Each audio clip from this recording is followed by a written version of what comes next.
Preparations to have this year's Nairobi International Trade Fair are in top gear as various sections plan for the event.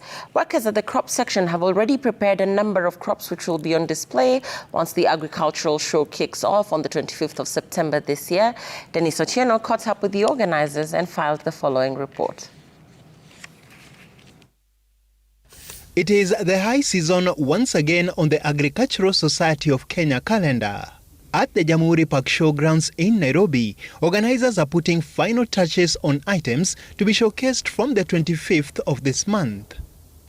At the crop section, preparations have been ongoing for about 7 months now. From around the month of February is planning.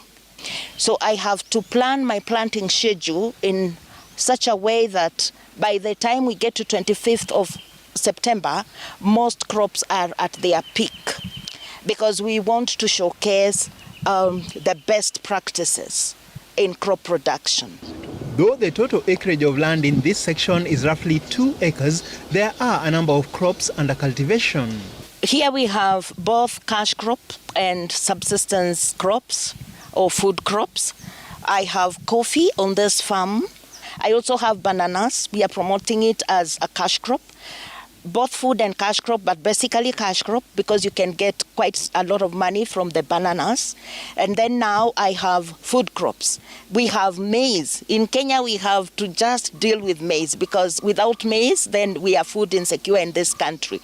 We have horticultural crops, that is vegetables. The organizers receive seeds and seedlings from both the county government and various companies seeking to showcase their crops at the trade fair.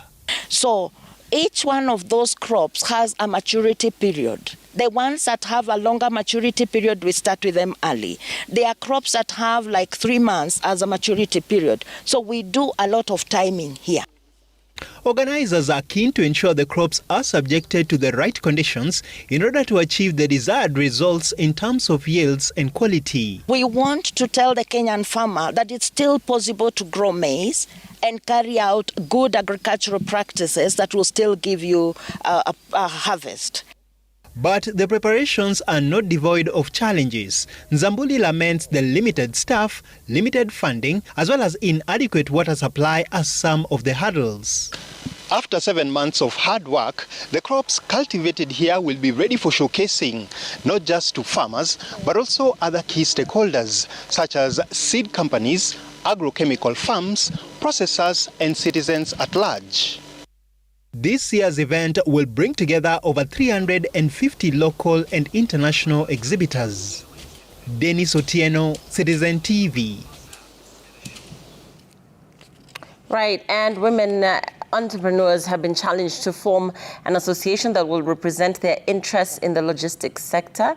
Details of this and other stories in our Business News Roundup. Gender Principal Secretary Veronica Nduva says the formation of a vibrant Women in Logistics Association is needed to support more women to join the transport ecosystems. Speaking at the launch of She Delivers program at Pontypridd Holdings, the PS noted that this will play a bigger role in bridging the gender gap in the industry. Establish annual industry gender awards, initiate a He for She in Logistics campaign, and lastly, create a gender equality and women's empowerment campaign. So we want to kind of start that conversation saying, once you see a woman in the industry, don't look at her, what are you doing here? She belongs, she's in her rightful place.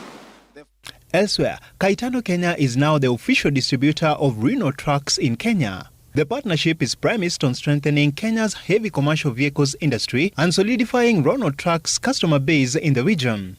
We are going to have mobile units, so basically will be trucks that will have a full kit inside with the full specs to take care of a truck.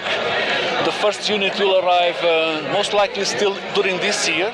Finally, Kenya is seeking to increase its exports to the Chinese market, targeting more agricultural products. This emerged in the ongoing 6th edition of the Kenya International Industrial Expo in Nairobi.